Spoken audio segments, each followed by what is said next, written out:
एक बार भोलेनाथ भैरव अवतार धारण किए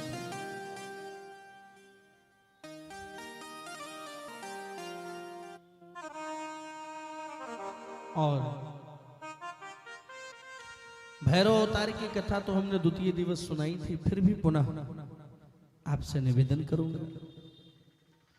तो भैरव अवतार का वर्णन आया है कि जब ब्रह्मा जी और भगवान विष्णु में विवाद हो गया, तब ब्रह्मा जी भगवान नारायण को उल्टा सीधा कहने लगे। उसी समय भगवान शंकर के क्रोध, भगवान शंकर प्रकट हुए, उनको क्रोध आ गया और भगवान शंकर के क्रोध करते ही उनकी भ्रुकुटी से साक्षात भगवान ही काल भैरव के रूप में प्रकट हुए। काल भैरव भगवान की। आज भी उज्जैन जाओ तो दर्शन होता है, नहीं होता?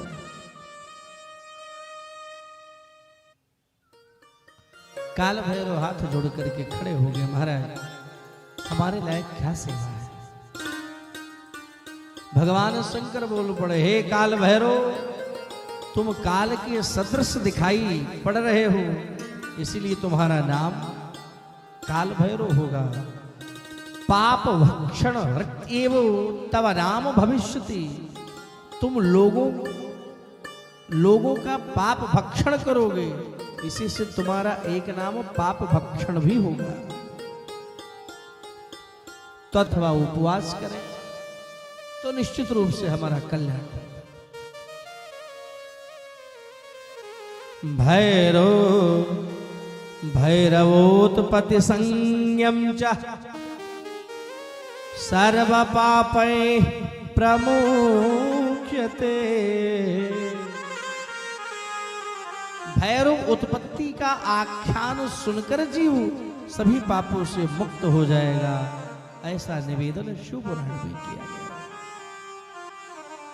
एक बार भगवान ने सर्वावतार धारण किया कि जब नरसिंह भगवान ने हिरण्यकश्यपु का वध किया तो नरसिंह भगवान को इतना क्रोध आया कि सारा ब्रह्मांड जलने लगा।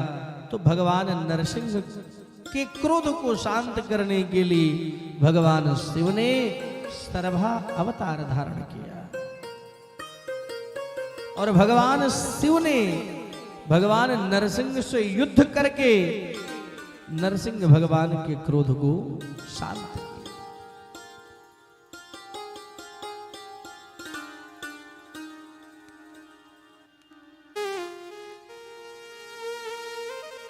भगवान शंकर के 10 प्रमुख अवतार।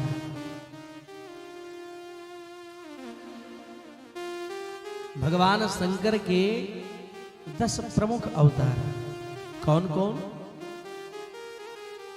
महाकाल, तार महादेव,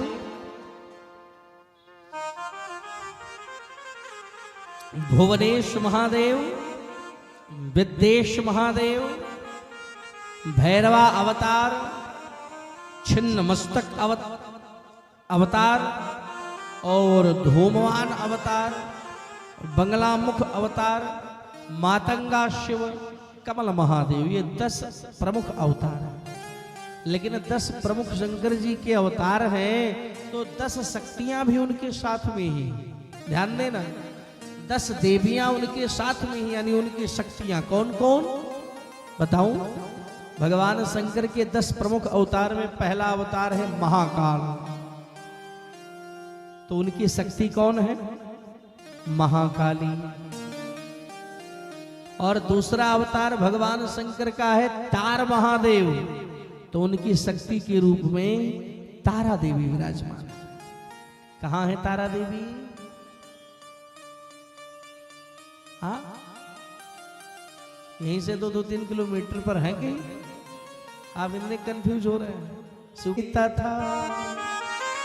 ये 10 अवतार का मैं वर्णन कर रहा हूं इस श्लोक में। बंगला से विद्याचा मातांगी कमलात्मिका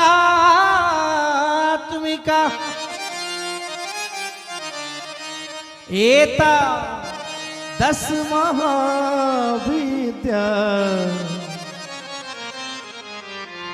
सिद्ध विद्या परिकीर्तिता। तो ये 10 प्रमुख महादेव और ये 10 महाविद्या के रूप में इनकी शक्ति यत्र तत्र सर्वत्र विराजमान है।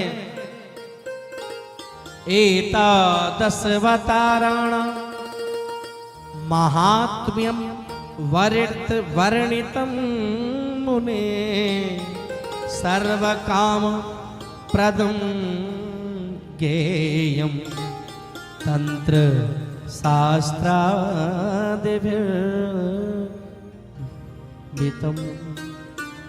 ये भगवान के 10 अवतार हैं और इन 10 अवतारों का जो भी व्यक्ति श्रवण करते हैं उनकी संपूर्ण मनोकामनाएं पूरी हो जाती है। अच्छा, तंत्र शास्त्र में भी इन अवतारों की विशेष मान्यता है। और ये जो शक्तियां हैं 10 हमने गिनाया, अगर हमें किसी भी प्रकार का कोई दुष्ट व्यक्ति परेशान कर रहा हो, कोई भी दुष्ट व्यक्ति, अगर हमारी गलती नहीं है और वो सामने वाला दुष्ट हमें बेवजह परेशान कर रहा है, तो अगर इन 10 शक्तियों में कहीं भी किसी के भी शरण में आप जाओ,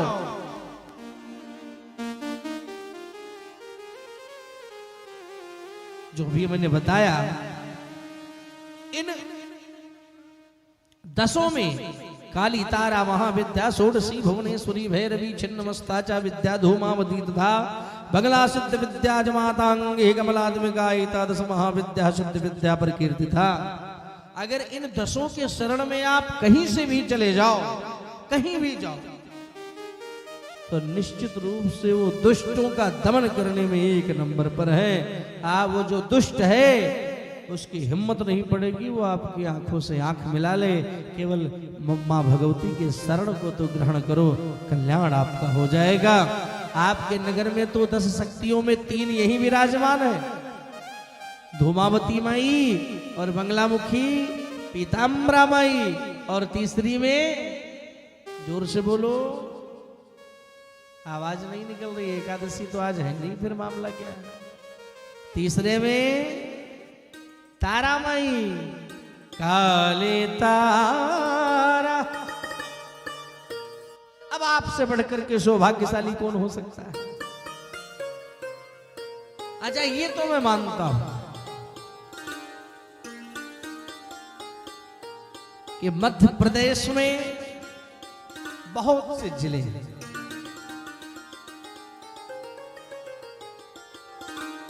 लेकिन अगर देवियों के स्थान में देखा जाए तो ऐसा लगता है कि भोलेनाथ की शक्तियां सब की सब मध्य प्रदेश में ही विराजमान है। और इसीलिए उन शक्तियों की कृपा है एमपी वासियों पर कि आप लोग इस प्रकार से मस्त रहते हो और स्वस्थ रहते हो। अब आप बताइए, 3 10 महाविद्या की देवी यहाँ विराजमान, और एक जो शक्ति पीठ में है वो माता मैहर देवी विराजमान है सतना के पास। अब बताइए फिर क्या कमी है यहाँ? कोई कमी है? नहीं है ना? तो ये वो स्थान है एमपी, और जिसमें प्रफुल्लित कर देने वाला स्थान। आपके भाग्य अगर बड़ा मंद है, आपका भाग्य, तो अगर आप दतिया में विराजमान हो जाओ तो ऐसा लोगों का मानना है कि आपका भाग्य ही चमक जाएगा बहुत कम समय में। और आप लोग उस दतिया शहर के निवासी हो तो आपके सौभाग्य का वर्णन कर पाना तो बड़ा मुश्किल है मेरी माँ, मेरे भाई।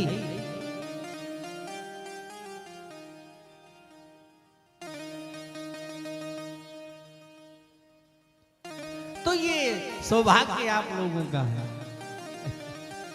सौभाग्य की आपके सराहना करते हुए तो देवता भी नहीं थकते हैं। धन्य है।